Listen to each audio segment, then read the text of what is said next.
Hello student. तो आज बात करेंगे प्रोजेक्टाइल के क्वेश्चंस की। क्योंकि पिछले लेक्चर में हमने देखा था प्रोजेक्टाइल की थ्योरी और कुछ फार्मूले। मैंने कहा था आप लोगों से कि पहले एक बार थ्योरी को समझने की कोशिश करते हैं, उससे कुछ रिलेटेड फार्मूला समझने की कोशिश करते हैं और फिर इसी के बेसिस पे क्वेश्चंस करेंगे। तो एक हाफ पोर्शन की अगर मैं बात करता हूँ, हाफ क्या, अगर मैं बात करूँ तो 60% आपका जो प्रोजेक्टाइल की थ्योरी है वो कंप्लीट हो चुकी है। 40% बची हुई है, उसके हिसाब से वो कर लेंगे और एक लेक्चर में दोनों को कवर कर लेंगे। क्या करेंगे, उसी लेक्चर में आपका वो थ्योरी पोर्शन कंप्लीट कर लेंगे और कुछ उसके रिलेटेड न्यूमेरिकल भी कर लेंगे। अभी मैं कुछ न्यूमेरिकल्स लेकर के आया हूँ जो आपके क्वेश्चंस में जनरली पूछे जाते हैं, या मतलब आपके प्रीवियस जो स्पॉन्सरशिप के एग्जाम हुए हैं उनमें पूछे गए हैं। तो उस प्रकार के मैं क्वेश्चन लेकर के आया हूँ।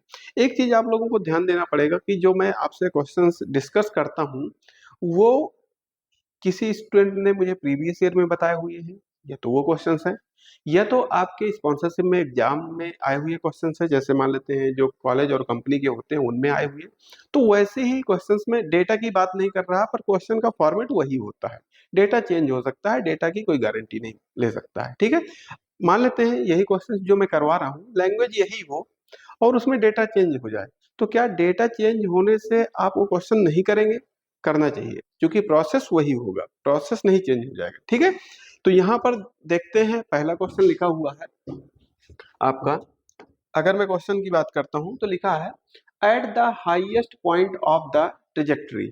जो ट्रेजेक्ट्री बन रही थी, मैंने कल भी बताया था, उसका हाईएस्ट पॉइंट पर the vertical velocity and horizontal component of the velocity of a projectile will be respectively। अब देखिएगा यहाँ पर अगर बात करें तो आपका कुछ ये प्रोजेक्टाइल पाथ बनता था, मैंने यहाँ से किसी ऑब्जेक्ट को थ्रो किया था और यहाँ पर जाकर के गिर रहा था। ठीक है, यही तो हो रहा था। तो ये आपका वर्टिकल हाइट थी जिसको कोई एक वेलोसिटी ट्रेवल करके ले जा रही थी, वो कौन सा था, v sin थीटा। ठीक है, यहाँ से मैंने u वेलोसिटी से या v वेलोसिटी से, u मान लेते हैं, u से आपने किसी ऑब्जेक्ट को प्रोजेक्ट किया था with angle theta from the horizontal line. ठीक है, तो एक डिस्टेंस ये भी ट्रेवल कर रहा है, तो ये क्या था, u cos थीटा था। मैंने कहा था यहाँ पर वर्टिकली जो है आपका ग्रेविटेशनल एक्सेलरेशन काम कर रहा है, ऑब्जेक्ट ऊपर की तरफ जा रहा है, उसकी डायरेक्शन डाउनवर्ड है। तो जब भी मोशन एक्सेलरेशन के अपोजिट होगा, इसका मतलब एक समय उसकी वेलोसिटी को जीरो करवाएगा, मोशन को जीरो करवाएगा, यही हुआ। ठीक है, रेस्ट में आएगा ऑब्जेक्ट। तो यहाँ से अगर बात करते हैं तो ये हाईएस्ट पॉइंट पे पहुंच करके, जैसे यहाँ से देखें तो ऊपर की तरफ इतना गया, फिर इसके बाद नीचे की तरफ आने लगा। तो मैंने पिछले लेक्चर में भी बताया था कि यहाँ पर b इक्वल टू क्या हो जाएगा, जीरो हो जाएगा। मतलब वर्टिकल वेलोसिटी जो फाइनली मिल रही है मुझे यहाँ पर टॉप पॉइंट पे, वो क्या हो जाएगी, जीरो हो जाएगी। बट अगर मैं यहाँ पर हॉरिजेंटल वेलोसिटी की बात करता हूँ, इस डायरेक्शन में कोई एक्सेलरेशन, कोई रिटार्डेशन काम नहीं कर रहा है, कोई एक्स्ट्रा फोर्स काम नहीं कर रहा है। तो अगर कोई एक्स्ट्रा फोर्स काम नहीं कर रहा है, कोई रिटार्डेशन नहीं लग रहा, कोई एक्सेलरेशन नहीं लग रहा, तो मैंने कहा था u cos थीटा आपका क्या रहेगा, कांस्टेंट रहेगा। और मैंने डायग्राम से आपको समझाने की भी कोशिश किया था, दो डायग्राम मैंने आपको दिखाए थे, उनसे समझाने की कोशिश भी किया था। तो यहाँ से अगर बात करते हैं तो पहला आपको ध्यान देना पड़ेगा कि वर्टिकल लिखा हुआ है, फिर बाद में हॉरिजेंटल लिखा हो, तो उसी के हिसाब से आंसर को आपको टिक करना है। ये नहीं कि आपने यहाँ पर देखो जीरो जीरो और यहाँ पर जीरो दे रखा है, तीन जगह जीरो दे रखा है, तो आपको ये तो पता है कि वर्टिकल वेलोसिटी का कंपोनेंट जीरो है। अब आप यही नहीं डिसाइड कर पा रहे हैं कि पहले ये वाला टिक कर दूं कि ये वाला टिक कर दूं कि ये वाला टिक कर दूं। तो वर्टिकल पहले दे रखा है, मतलब वर्टिकल पहले दे रखा है, तो ऑप्शन में जो पहला जीरो होगा वही आंसर आपका सही हो जाएगा। अब देखिए बी नॉट कॉस थीटा, मतलब जो मैंने यहाँ पर यू लिया था उसने बी नॉट लिया है, इसका मतलब कौन सा ऑप्शन सही हो जाएगा, ये वाला ऑप्शन सही हो जाएगा। नेक्स्ट अगर बात करते हैं नेक्स्ट क्वेश्चन की, तो ये क्वेश्चन थोड़ा सा आगे का है, बट मैं यहाँ पर आप लोगों को समझाने की कोशिश करता हूँ। थोड़ा सा अगर यहाँ से बात करें तो एक लाइन आती है कॉम्प्लीमेंट्री एंगल, कॉम्प्लीमेंट्री एंगल ये होता है कॉम्प्लीमेंट्री एंगल। इनका मतलब ये होता है कि अगर दो एंगल्स को मैं ऐड कर दूं, जैसे थीटा 1 प्लस का थीटा 2 इक्वल टू कितना होना चाहिए, 90 डिग्री होना चाहिए।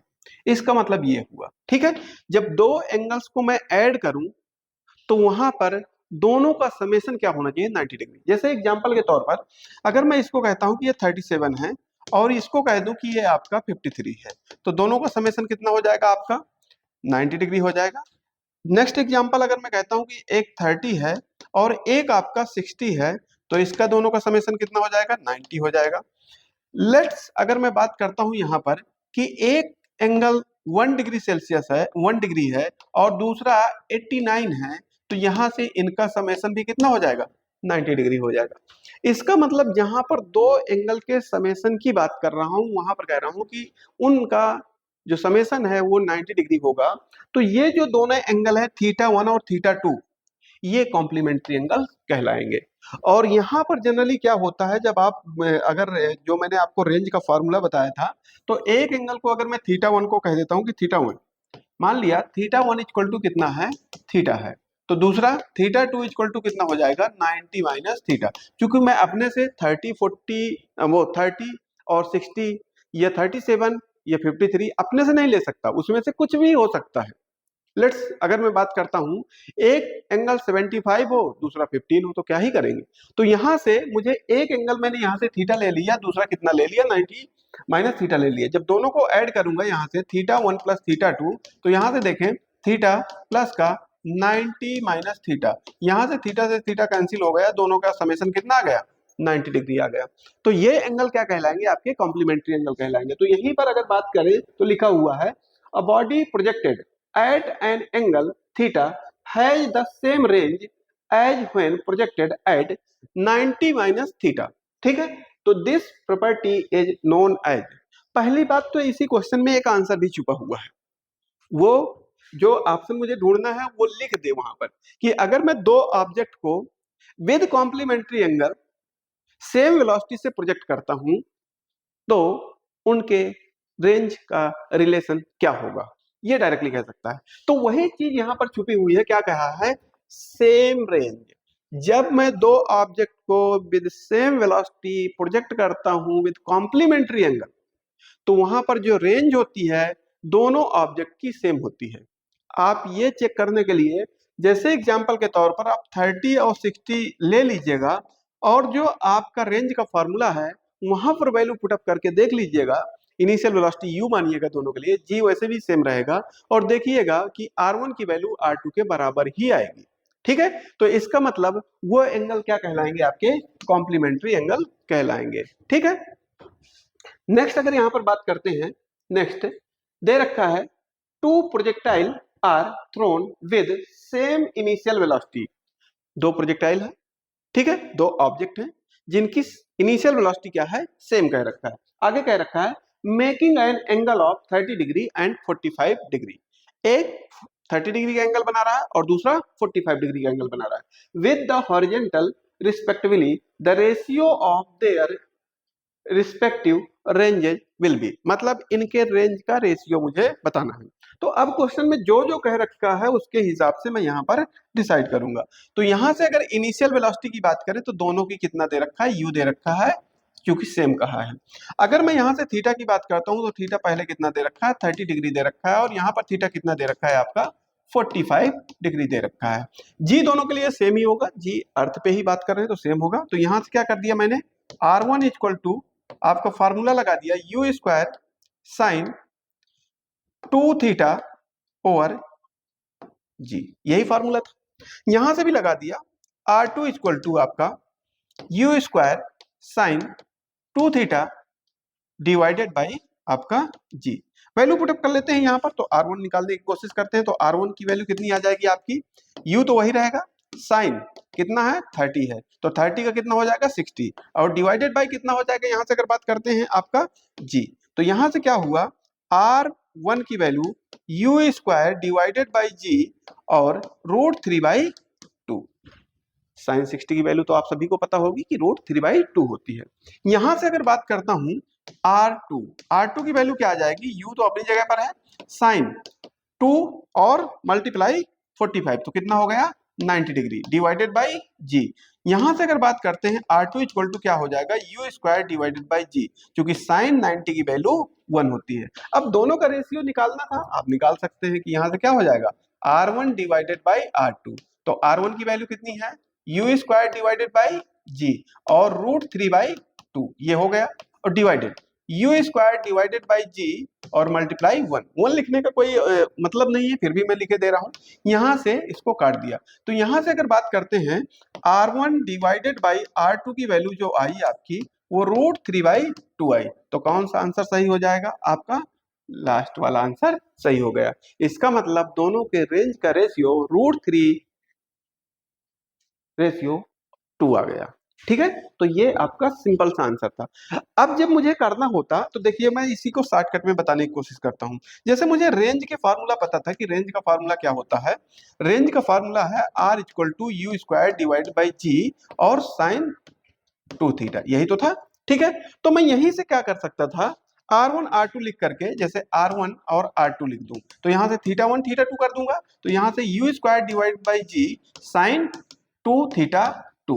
आप हर स्टेप को फॉलो नहीं कर सकते, आपको शॉर्टकट निकालना है। मैंने कहा आपको टाइम बचाना है, तो यहां से क्या करेंगे, आपने R1 डिवाइडेड बाई R2 किया और यहां से जब डिवाइड किया तो U square by g, U square by g cut जाएगा, क्या बचेगा, sine 2θ1 divided by sine 2θ2। Value put up करिए और आंसर ले लीजिए, वही आंसर आपका आ जाएगा। θ1 की वैल्यू आपकी 30 डिग्री है और θ2 की वैल्यू आपकी 45 डिग्री है, तो ऊपर आ जाएगा साइन 60 और नीचे आ जाएगा साइन 90। साइन 90 की वैल्यू 1 हो जाएगी और साइन 60 की वैल्यू √3/2 हो जाएगी, तो वही आपका आंसर हो गया। तो आपको यही करना है, शॉर्टकट अपनाना है। आपको ये पता होना चाहिए कि जब सेम वेलोसिटी कह रखा है तो ये स्टेप मैं कहता हूं लिखने की भी जरूरत नहीं आपको होना चाहिए। और ये कब, जब आप नंबर आप क्वेश्चन की प्रैक्टिस कर लेंगे, n नंबर आप क्वेश्चन की जब प्रैक्टिस करेंगे तब आपको ये चीज पता चलेगी। ऐसे नहीं कि आपने एक क्वेश्चन देख लिया और आपने सोचा कि हो जाएगा, जब आप एक्चुअल में उसको अप्लाई करिएगा तब पता चलेगा ना कि क्या हो पाएगा कि नहीं हो पाएगा। ठीक है, यहां बताने से आपको लग जाएगा कि हो जाएगा, बट आपको करना पड़ेगा उसके लिए। नेक्स्ट क्वेश्चन की अगर मैं बात करता हूं, नेक्स्ट क्वेश्चन दे रखा है, two projectiles thrown at 45 degree and 30 degree with the horizontal respectively reach the maximum height in same time, then ratio of their initial velocities। अब बताइएगा, ये दोनों जो है मैक्सिमम हाइट को सेम टाइम पर गेन करते हैं, सेम टाइम पर मैक्सिमम हाइट को गेन करते हैं, ध्यान रखिएगा, मतलब टी की वैल्यू वहां पर सेम है। तो इनिशियल वेलोसिटी का रेशियो मुझे बताना है। तो ये तो थोड़ा सा, अगर क्वेश्चन की बात करें तो ठीक ठाक क्वेश्चन दे रखा है। तो यहां से अगर बात करें, यहां से देखते हैं, आपने एक ऑब्जेक्ट को यहां से प्रोजेक्ट किया, दूसरे ऑब्जेक्ट को भी यहीं से प्रोजेक्ट किया। ठीक है, एक आपका कितने से जा रहा है, एक आपका 45 डिग्री से जा रहा है और एक आपका 30 डिग्री से जा रहा है। जब दोनों को टाइम सेम लग रहा है तो यहां पर मैंने मान लिया कि यहां पर मैक्सिमम हाइट को कवर करेंगे। ठीक है, तो यहां से अगर बात करें मैक्सिमम हाइट सेम टाइम की बात किया है, ये भी ध्यान रखिएगा, maximum height at same time. तो अगर मैं यहां से बात करूं तो T1 इक्वल टू कितना है, T2 है। और असेंडिंग टाइम का आप लोगों ने फार्मूला पढ़ा था, क्या था, अगर मैं यहां से T की वैल्यू बात करूं तो आपने कहा था U साइन थीटा। यहां से आपने कहा था, जब मैंने असेंडिंग टाइम का फॉर्मूला लिखवाया था तो आपने कहा था TA equal to u sine theta divided by क्या हो जाएगा, जी हो जाएगा, आपने ये कहा था। ठीक है, तो यहीं से मैं अगर बात कर लेता हूं कि पहला T1, पहले वाले को T1 लगता है और दूसरे वाले को T2 लगता है, बट वहां पर क्या है, T1 इक्वल टू T2 कहा रखा है, कह के रखा है। अब आप यहाँ मैक्सिमम हाइट में मत फंस जाइएगा, जो क्वेश्चन कह रखा है उतने में ही काम चलाइएगा। तो यहां से अगर बात करते हैं, क्योंकि टाइम सेम कहा है, तो आप सीधे लगा दीजिए T1 इक्वल टू T2। तो यहां से अगर बात करते हैं U divided by g sine कितना दे रखा है, पहला 45 दे रखा है, दूसरा अगर बात करते हैं U डिवाइडेड बाई जी और साइन कितना दे रखा है आपका, यहां से U1 मान लिया और U2 मान लिया, क्योंकि मुझे किसकी, वेलोसिटी का ही तो रेशियो चाहिए, सेम वेलोसिटी कहीं पर भी नहीं लिखा है, इसका मतलब मुझे U1 और U2 लेकर के चलना पड़ेगा, क्योंकि डिफरेंट डिफरेंट एंगल हैं बट सेम टाइम पे पहुंच रहे हैं मैक्सिमम हाइट पे, तो इसका मतलब मुझे क्या करना पड़ेगा, U2 और U1 की वैल्यू अलग अलग रखनी पड़ेगी। ठीक है, डिवाइडेड बाई आपका क्या हो जाएगा 30 डिग्री, यहाँ पर 30 हो गया। तो आपने क्या किया, यहाँ से G से G को काट दिया, अब आपने यहाँ से U1 डिवाइडेड बाई U2 ये रख लिया। ठीक, और उधर क्या हो गया, साइन 30 डिवाइडेड बाई साइन 45।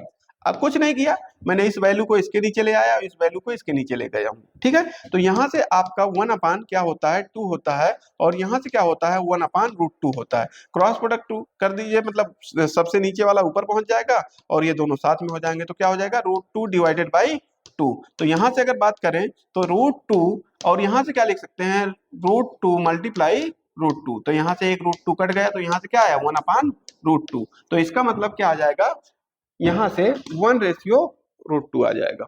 ये आपका आंसर हुआ। तो मैं कहना ये चाह रहा हूं कि आप क्वेश्चन को पहले तो ध्यान से पढ़ना सीखिए कि कहना क्या चाहता है। यहाँ पर बच्चे को यही नहीं डिसाइड कर पाएगा कि मैक्सिमम हाइट की बात कर रहा है कि टाइम की बात अरे भैया, जहां से मेरा आंसर मतलब आ सकता है वो क्या कह रखा है, सेम टाइम कह रखा है ना। मुझे क्या पता कि कितनी हाइट गेन कर रहा है, क्या ये उसने कहा है क्या कि same height, same maximum height gain करते हैं, बिल्कुल नहीं कहा है।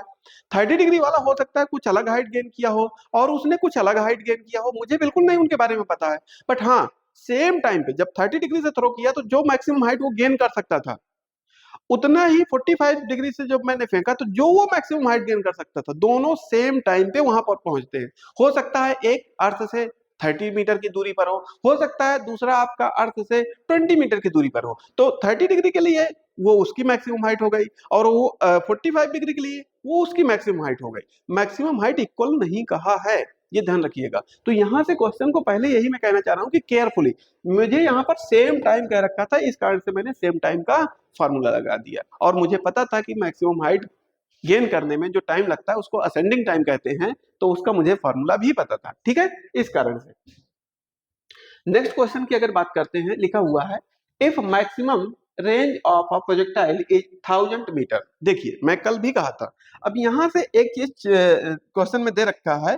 पहले तो मैं यहां पर गिवन डेटा लिख देता हूं, क्या दे रखा है, आर मैक्स दे रखा है आपको कितना, आपको 1000 मीटर दिया है, ध्यान रखिएगा।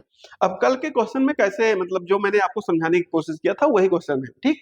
आगे क्या रखा है, what would be the maximum height attend in this solution. तो कह रखा है मैक्सिमम हाइट, मैक्सिमम रेंज दे करके, मैक्सिमम रेंज दे करके मैक्सिमम हाइट पूछा है, मैक्सिमम रेंज दे करके मैक्सिमम हाइट पूछा है, ये ध्यान रखिएगा। मैक्सिमम रेंज दे करके मैक्सिमम हाइट पूछा है, तो यहां से क्या हो जाएगा, आपने कल पढ़ा था एच मैक्स इक्वल टू आपका आर मैक्स डिवाइडेड बाई 2, यही तो रिलेशन पढ़ा था।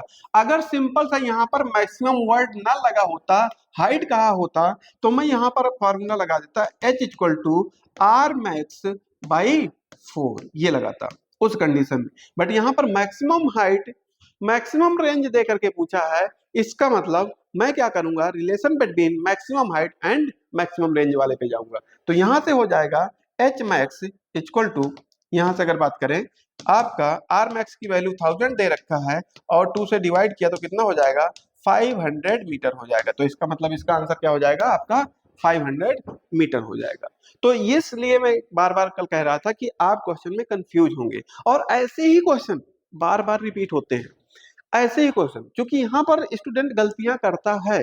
वो कहाँ चला जाता है, वो 90 याद रखता है कि अच्छा मैक्सिमम कहाँ पर होता था, मैक्सिमम हाइट 90 डिग्री पे होता था, तो वहां उन क्वेश्चंस में जाकर के फंस जाता है, जबकि उसका कोई लेना देना नहीं है। डायरेक्टली आप रिलेशन याद रखिए, वो ये जो रिलेशन निकल करके आए हैं वहीं से निकल करके आए।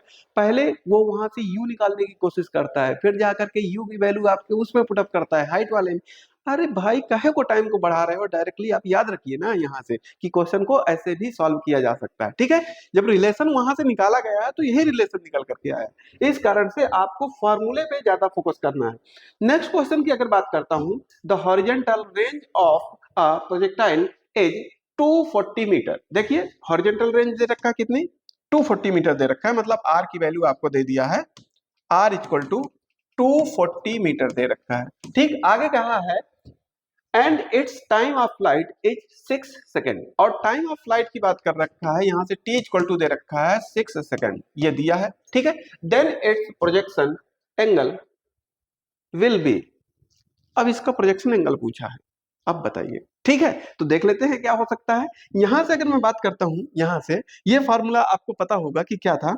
अगर यहां से बात करें तो आपका आर इक्वल टू कितना था, यू स्क्वायर साइन कितना 2 theta, 2 sign theta divided by आपका जी था। ठीक है, यहां से अगर बात करते हैं t इक्वल टू क्या था, 2u sine theta divided by g था। यही था मेरे हिसाब से, दोनों फॉर्मूले कुछ ऐसे ही थे। अब यहां से क्या दे रखा है, यहां से साइन 2 थीटा दे रखा है और वहां से साइन थीटा दे रखा है, तो थोड़ा सा निकालने की कोशिश कर लेते हैं कि क्या हो सकता है। ठीक है, थोड़ा सा निकालने की कोशिश करते हैं।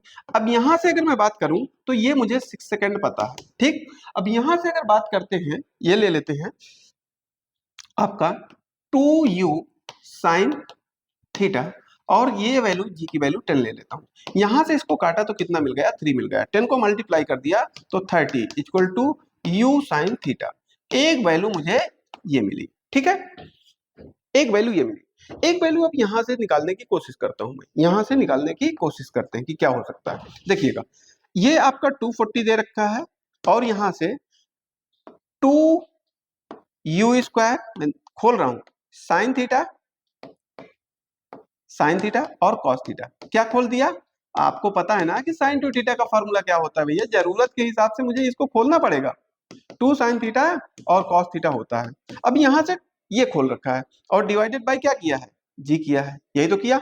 यहां से इसको पहले मैंने काटा, कितने टाइम्स कट गया आपका, अगर बात करते हैं आपका 120 हो गया।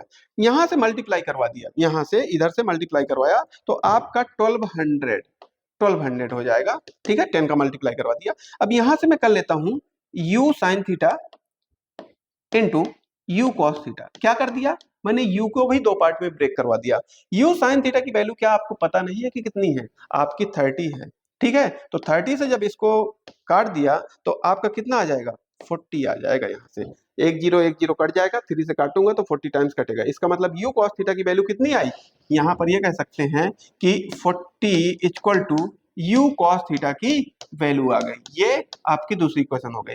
दोनों इक्वेशन को क्या करते हैं, स्क्वायर करके ऐड कर देते हैं। दोनों इक्वेशन का स्क्वायर करूंगा, ऐड करूंगा तो u साइन थीटा का होल स्क्वायर प्लस का u कॉस थीटा का होल स्क्वायर इक्वल टू 30 का स्क्वायर प्लस का 40 का स्क्वायर।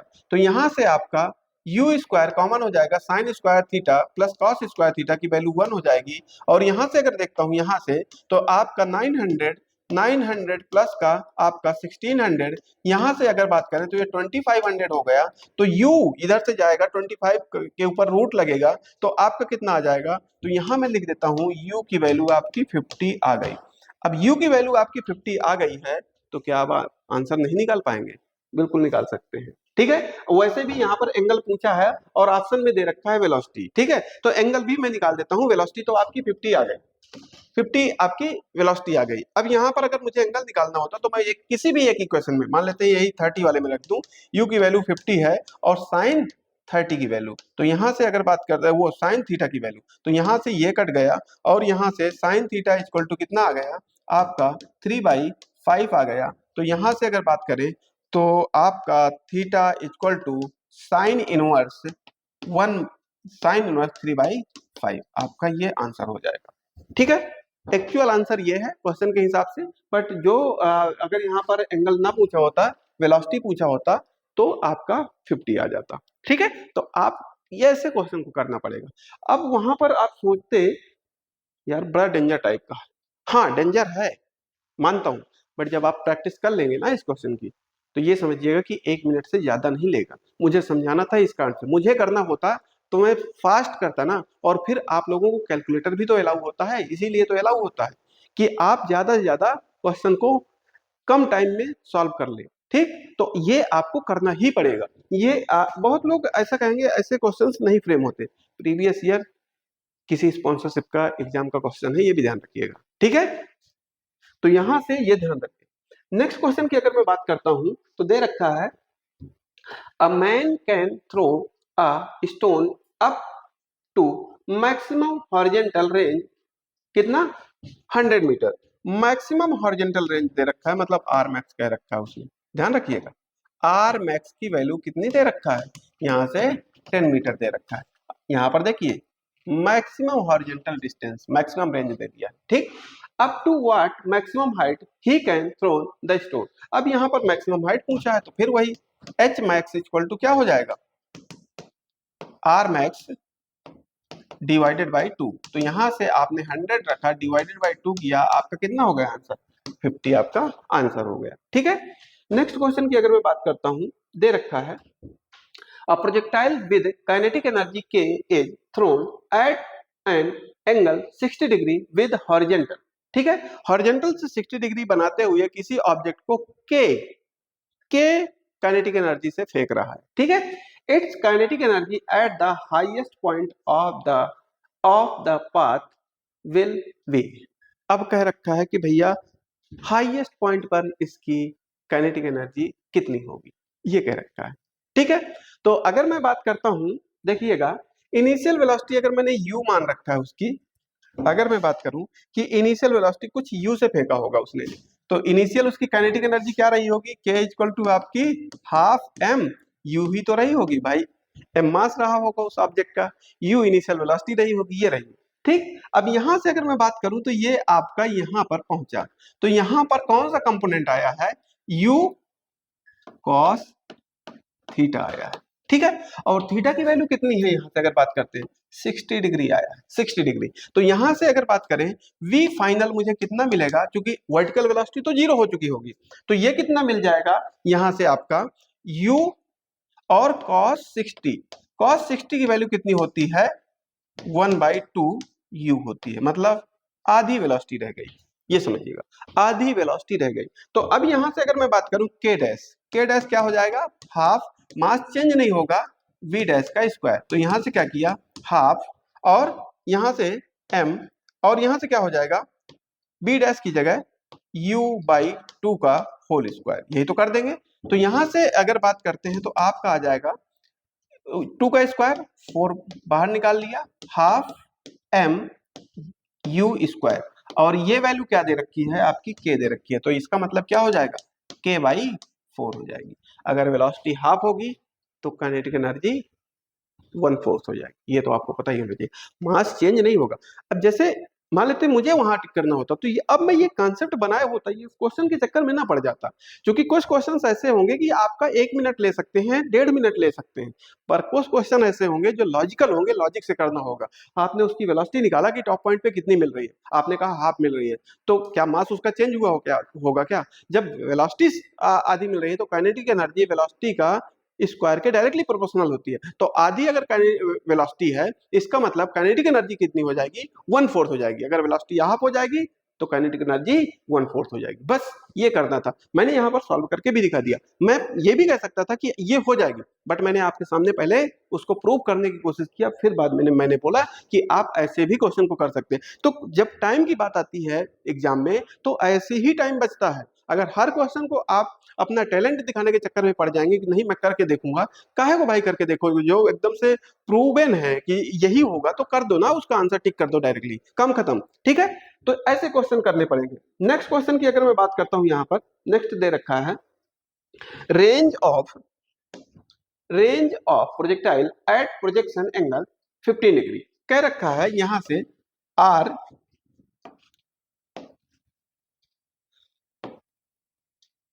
R1 कब? θ1 में कितना? 15 डिग्री, ये दे रखा है।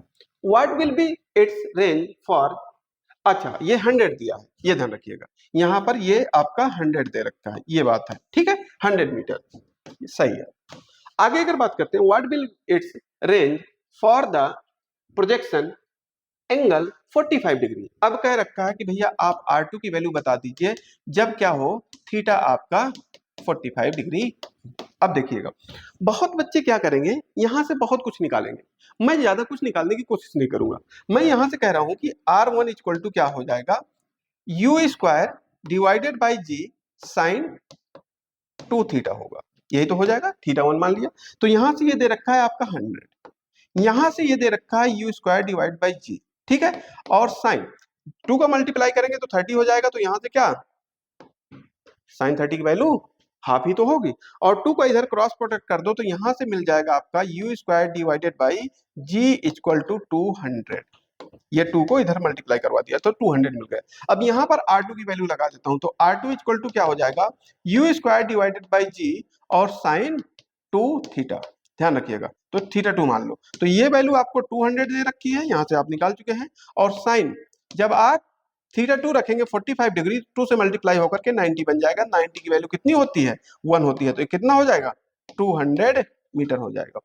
अब समझिएगा, अब क्या करते हैं वहां पर बच्चे, जी की भी वैल्यू रख देते हैं, यू की फिर वैल्यू यू स्क्वायर यू निकालने जाते हैं। अभी यू स्क्वायर पे भी ना रुकते, यू निकालने जाते हैं, फिर यू की वैल्यू ला करके वहां पुटअप करते हैं। भाई कहाँ फंसे हुए हो? जहां से जो डेटा आपको सेम उधर दिखाई दे रहा है वो कर सकते हो ना।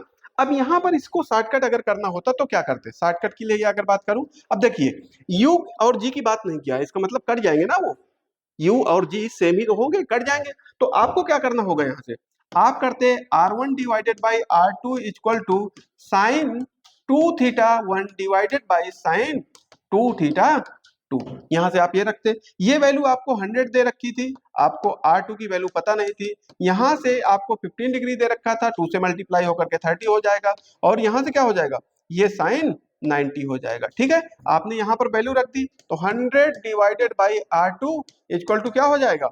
आपका 1/2 डिवाइडेड बाई 1, यहां से क्रॉस प्रोडक्ट कर दो तो R2 इक्वल टू क्या हो जाएगा? 200 मीटर। ये आपका आंसर हो जाएगा। ऐसे क्वेश्चन को आपको सॉल्व करना पड़ेगा। ये नहीं कि आप फार्मूले पे जाएं, यू की वैल्यू निकालें, फिर यू को वहां पर रखें, बिना मतलब का टाइम है। आप देखिए ना कि जो सेम है, मैंने कई बार कहा, क्वेश्चन को पढ़िए, रीड करिए सही से, और फिर क्या करिए? क्वेश्चन को सॉल्व करिए, तो क्वेश्चन एकदम से क्लियर आएगा। ठीक, नेक्स्ट क्वेश्चन की अगर बात करते हैं, नेक्स्ट दे रखा है the horizontal range of a projectile is 4 times maximum height. अब देखिएगा जो प्रोजेक्टाइल है, अब देखिए यहां से अगर मैं बात करता हूं, दे रखा है the horizontal range of projectile is 4 times है मैक्सिमम हाइट। मैक्सिमम हाइट ध्यान रखिएगा। तो यहां से अगर बात करते हैं, आपका दे रखा है R equal to 4 times H max, ये दे रखा है। ठीक है, यही तो कहा है। ये गलती मत कर देना भैया, अटेंड मैक्सिमम हाइट लिखा हुआ है, यहां पर वो गलती नहीं कर देना। कई कई बार आपको घुमाने की भी क्वेश्चन की कोशिश कर देता है वो, इस कारण से ये गलती नहीं करना है। एच दे रखा है वहां पर, ठीक है, कि जब अगर मैक्सिमम हाइट गेन करता, maximum height by chance gain करता, उस समय कहां जाता? मैक्सिमम हाइट तो 90 डिग्री में, तो वहां पर तो रेंज मिलती ही नहीं। इसका मतलब थोड़ा सा क्वेश्चन को यहाँ पर समझना पड़ेगा। यहीं पर बच्चे कहते हैं सर आपने तो कहा था मैक्सिमम हाइट पे ये हो जाएगा वो हो जाएगा। ना भाई, जब मैक्सिमम रेंज दिए हो, मैक्सिमम हाइट पूछा हो, तो 100% कर दीजिएगा, मुझे कोई दिक्कत नहीं है। ठीक है, बट जब रेंज दिया है और मैक्सिमम हाइट, तो रेंज और मैक्सिमम हाइट कैसे? मैक्सिमम रेंज दिए हो, इसका मतलब वहां पर मैंने आपको रिलेशन बताया था। ठीक है, मैंने ये बिल्कुल भी नहीं कहा था कि मैक्सिमम हाइट दे करके रेंज की बात करें। अगर आप पीछे रिवर्स करके देखें, ठीक, तो यहां पर देखिएगा, यहां से कहना चाह रहा है कि R इक्वल टू 4h, ये कह रखा है the horizontal range of projectile is 4 times maximum height. तो यहां से रख दीजिए, आप क्या रखेंगे? You square divided by g, और क्या हो जाएगा? साइन, मैं डायरेक्टली खोल दे रहा हूं, 2 साइन थीटा और कॉस थीटा, क्योंकि आपको रेंज का फॉर्मूला पता है। यहां से मैंने रखा 4, और हाइट का फॉर्मूला पता है you square sine square theta divided by 2g। आपने जी को जी से काट दिया। ठीक है, अगर यहां से बात करते हैं, इस 2 से पहले 2 टाइम्स काटा, फिर इससे क्या कर दिया? इसको भी काट दिया। अब यू स्क्वायर से यू स्क्वायर को काटा। अगर मैं बात करता हूं साइन की एक पावर को साइन से भी काट दिया, बचा क्या मेरे पास? यहां पर देखिएगा cos theta equal to sine theta, और ये दोनों कब पॉसिबल है? जब दोनों का एंगल 45 डिग्री हो। थीटा ही लिया है, थीटा 1 थीटा 2 नहीं लिया। तो यहां से ये भी कह सकते हो, इसको उधर ले गया, तो यहां से क्या हो जाएगा? Sine theta divided by cos theta, और sine theta divide by cos theta की वैल्यू होती है tan थीटा, तो tan थीटा इक्वल टू 1। तो यहां से अगर बात करें tan थीटा इक्वल टू 1 किसके लिए? साइन 45 के लिए। तो यहां से आपने इसको काट दिया, theta equal to 45 degree. Answer मुझे यहीं से आ चुका था, आंसर मेरा यहीं से आ चुका था कि जब थीटा जब सेम है, तो किस सेम थीटा पर sine theta cos theta equal होंगे? तो वो 45 में, साइन 45 पे भी 1/√2 होता है, और कॉस 45 भी 1/√2 होता है। तो कभी कभी आपका क्वेश्चन जब कंपटीशन का देते हैं कोई एग्जाम, तो ये समझिएगा कि जो आपका माइंड होना चाहिए वो बड़ा शार्प होना चाहिए। आप चारों तरफ सोच रहे हो, ये नहीं कि क्वेश्चन की तरफ एकदम से लगे हुए हैं, डटे हुए हैं, 2 मिनट लेगा और क्या करेगा, इससे ज्यादा तो नहीं ले। नहीं भाई, दिमाग भी साथ में चलाते जाइए, प्रॉपरली चलाते जाइए कि मैं अगर यहाँ तक पहुंच गया तो इसके आगे अब मुझे सोल्यूशन ना करना पड़े। तो ये जब आप टेक्निक अपनाएंगे तो ये क्वेश्चन मतलब आपके लिए कुछ नहीं होंगे। ठीक है, आपका लेवल क्वेश्चन का यही रहता है, इस कारण से मैं इसी लेवल के क्वेश्चंस करवाता हूँ। बहुत सारे, अगर आपने देखा होगा कि यूट्यूब पे बहुत सारे वीडियोज आपको मिल जाएंगे जिसमें बहुत मीठा मीठा बोल करके बहुत मीठा मीठा पढ़ा दिया जाएगा। तो इन सब चक्करों पे मत पढ़िए। जो आपके प्रीवियस के क्वेश्चंस हैं आप भी देखिए कहीं से अगर आपको मिलते हैं, और फिर एनालिसिस करिए कि सच में यही लेवल का क्वेश्चन होता है कि कुछ और। व्यूज बढ़ाने के लिए आसान चीजें बताई जा सकती हैं, वो हमारा मैटर नहीं है। हमारे यहाँ ऑफलाइन बैचेज चलते हैं, आराम से बच्चे आते हैं, कोई दिक्कत नहीं है। ठीक है, हमारा मोटिव ये है कि आप तक ये हमारा भी थोड़ा सा मैसेज पहुंचे कि एक कोई कोचिंग है जिसमें से पढ़ाई अच्छी की जाती है, पढ़ाई अच्छा पढ़ाते हैं, अच्छे क्वेश्चंस का लेवल करवाते हैं। भाई आज हो सकता है कि थोड़ा डाउन हो, कल के दिन किसने देखा है कि क्वेश्चन का लेवल थोड़ा सा बढ़ के आ जाए। इस कारण से जो स्पॉन्सरशिप में आए हुए क्वेश्चन है वहीं से एक आइडिया लगाया जा सकता है, जो कि IMUCT का डेटा बाहर है नहीं। इस कारण से क्वेश्चन को थोड़ा सा हमेशा एज लेवल लेकर के, ऊपर लेवल लेकर के चलिए, ताकि आपको आगे समय में दिक्कत ना हो। और अगर आपने सिर्फ वन लाइनर पढ़ करके रखा है तो सिलेक्शन नहीं हो पाएगा, ये भी ध्यान रखिएगा। ठीक है, तो आज के लिए इतना ही रखते हैं।